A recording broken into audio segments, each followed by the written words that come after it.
Tu peux sortir en maillot de bain short hein, dans la rue, ça va moins déranger que si tu sors en slip. Ouais. Ouais. Parti.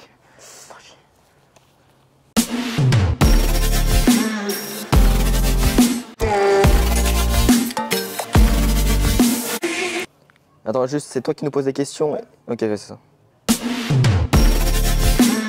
Moi c'est Théodore, 17 ans. Et j'aime tout ce qui est dans le milieu de la mode, du sport, automobile surtout aussi. Et c'est tout. Moi, je m'appelle Baptiste et j'adore tout ce qui est aussi mode et surtout le football. Il y a des gens qui s'habillent de plus en plus tôt, enfin qui s'intéressent de plus en plus tôt à la mode, dès la 5e, 4e, un truc comme ça. Ouais, ils veulent créer leur propre marque. Prendre une veste Arc'teryx, c'est une marque qui est basée de base sur... C'est du gore-core. Ouais.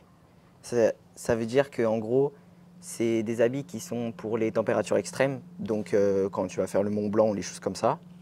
Et par exemple, tu vas le mettre à Paris alors que tu n'en as pas du tout besoin.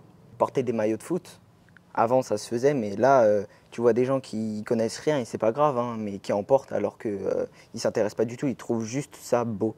Ouais. C'est genre en fonction de la hype qui se suit derrière. Ouais, c'est ça. Parce que tu sais, des fois dans les maillots de bain, il y a des filets. Les filets qu'on. Et ça, des fois, ça gêne. Et bah, moi, je mets un slip, enfin un boxer. Tu as l'impression d'avoir juste le maillot de bain sans le filet. Donc et en fait, c'est ultra pratique. Bah, parce que là, ça fait un peu. Ça fait kicker un peu. Non, ça fait pas. Tu vas pas te baigner en slip. Ouais, tu peux sortir en maillot de bain short hein, dans la rue, ça va moins déranger que si tu sors en slip. Donc je pense que bah, c'est. Voilà. J'ai pas compris.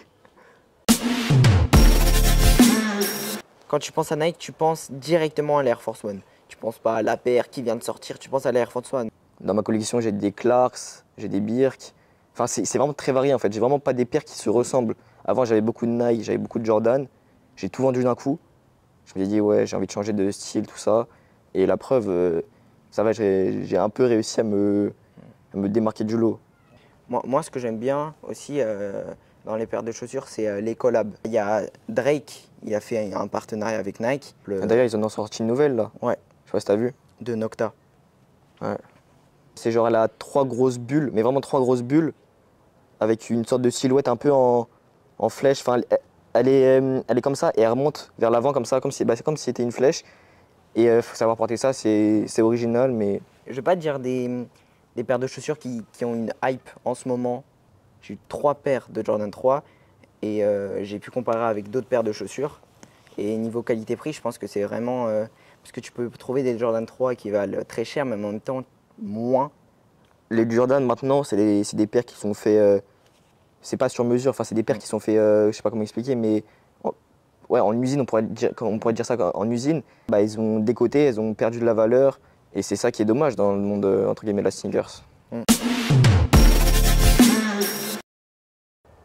Juste une montre. Bah, là, je l'ai pas au poignet, mais pas plus. Ni bague, ni collier, ni des trucs comme ça. Juste montre. En vrai, je pourrais un sac, un tote bag, mais montre, un tote bag. Tu sais, les sacs, je sais pas, bah, Delphine, elle doit en avoir. C'est des sacs, juste un sac, enfin, il n'y a pas de... C'est un sac pas élaboré, quoi. classique. Ouais, c'est ça, un sac à bandoulière. C'est un rectangle avec deux bretelles. S'il n'y a pas de... Avant, j'allais à Stadium. Plus trop maintenant parce que c'est plus centré Carhartt, des trucs comme ça. C'est plus trop mon délire. Mais maintenant, Suprême, ouais, Suprême rue du Temple. Il y a aussi. Après, il y a des adresses de sneakers, de revente de sneakers moins chères. Et bah, il y a juste à côté du Stussy. C'est Patrol. Ouais, Foot Patrol. C'est juste à côté de Rambuteau. C'est en pas loin. Ouais, ça c'est. C'est plein de trucs. Ouais, il y a par exemple, il y a Shinzo, mais ce genre de gros. En fait, ces grosses enseignes là.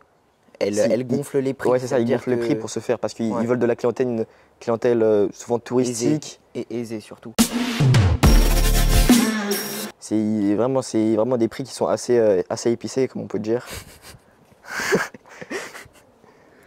Je dirais pas des bas prix, mais des prix qui sont raisonnables pour la qualité. Pour la paire que c'est. Tu vas pas mettre 250 € dans une paire de chaussures qui, la qualité, elle est misérable. En 2 mois, tu l'as éclaté. Tu mets 110 €, mais tu sais que bah, ça va pas durer dans le long terme, mais tu as mis 110 € au lieu de 250. Donc c'est... Après, je sais pas du tout la promotion de la marque, hein, c'est juste... Non. des conseils que je donne. Bah moi, c'est pas l'une des meilleures plateformes pour faire ça, mais moi, je me suis lancé sur Vinted. Il y a de ça 2-3 ans. J'ai commencé par des livres, des mangas, tout ça que je voulais plus lire. Et, et au moment où je me suis lancé dans le monde de la sneakers, je me suis acheté des paires de chaussures, tout ça. Et logiquement, quand tu portes des paires de chaussures, il y a un moment où tu vas te dire ouais, je vais en acheter d'autres. Et les autres que tu avais achetés en premier, bah, tu vas commencer à plus les porter, plus trop les aimer. Je m'étais acheté une paire de Dunk et je l'avais détruite. Vraiment, la paire a été explosée. Et grâce à Vinted, je me suis rendu compte qu'il fallait quand même prendre soin de ces paires de chaussures parce que si après tu veux te faire de l'argent dessus, bah, tu vas pas les vendre déglinguées. Il faut quand même en prendre soin. Et surtout, parce qu'il y a des bots, il y a des trucs comme ça, il y a des robots qui sont derrière. Tu peux te faire scam. Et c'est ça qui est, entre guillemets, chiant, je dirais, parce que en fait, Vinted, c'est une appli qui existe depuis archi longtemps. Et on voit qu'elle perd.